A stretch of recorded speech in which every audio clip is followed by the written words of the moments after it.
সিনেমায় নাম লিখিয়েই ঢালিউড সুপারস্টার শাকিব খানের সঙ্গে প্রতিদ্বন্দ্বিতা করতে হয়েছে আফরান নিশোকে। এবার ঈদেও বরবাদের বিপরীতে হাজির হচ্ছেন দাগিনী। কিং খানের সঙ্গে বারবার টক্কর দেওয়ায় শাকিবিয়ানদের চক্ষুশূল তিনি।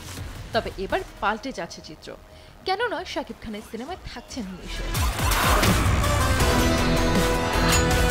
সবার নামে শুধু সুনাম, আমার নামে শুধু বদনাম।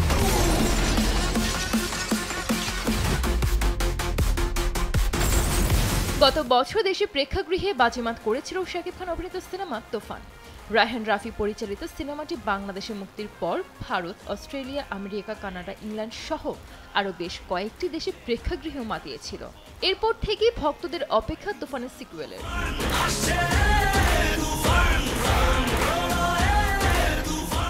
তুফান 2 আসার কথা থাকলেও আপাতত সেটি বিরত রয়েছে। তবে তার মাঝে শাকিব রাফির তাণ্ডবের ঘোষণা এসেছে।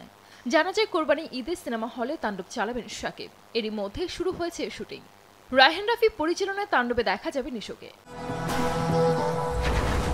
কি এতদিন নাকি অনেক খুঁজতেছিলা? সিনেমাটি বিশেষ চরিত্রে থাকছেন দুই বাংলার জনপ্রিয় অভিনেত্রী জয়া আহসান। সেই সঙ্গে গুঞ্জন ছড়িয়েছে তাণ্ডবের শাকিবের বিপরীতে দেখা যাবে সাবিলা নূরকে।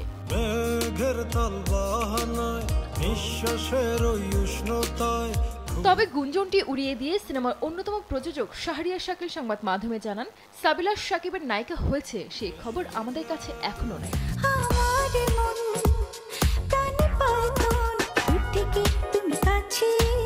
এর আগে পূর্ণদৈর্ঘ্য প্রেম কাহিনী সিনেমায় একসঙ্গে দেখা গিয়েছিল শাকিব ও জয়া আহসানকে। দীর্ঘ বিরতির পর তাণ্ডব দিয়ে ফিরছেন তারা। সিনেমাটি আগামী ঈদুল আজহায় মুক্তি পাবে। সেভাবে এগিয়ে যাবে সিনেমার শুটিং। জানা যায় সিনেমার গল্প একটি টেলিভিশন স্টেশনকে ঘিরে আবর্তিত হয়েছে। গল্পের প্রেক্ষাপট টেলিভিশন স্টেশন থেকে দর্শকদের নিয়ে যাবে আলাদা এক জগতে। আগামী 28 মার্চ নায়কের জন্মদিনে ফার্স্ট লুক প্রকাশ করে সিনেমাটির আনুষ্ঠানিক ঘোষণা দেবে প্রযোজনা প্রতিষ্ঠান আলফা আই SBF বাংলাদেশ।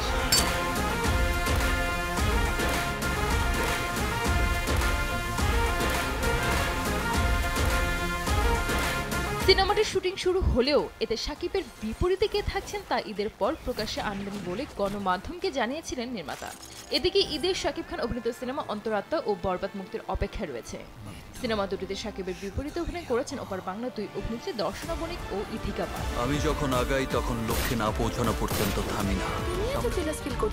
বিষয়টা আমার একদম ভালো লাগে। সানজিদ আক্তার, দেশ টিভি। আমি কিন্তু আমি ভালোবাসা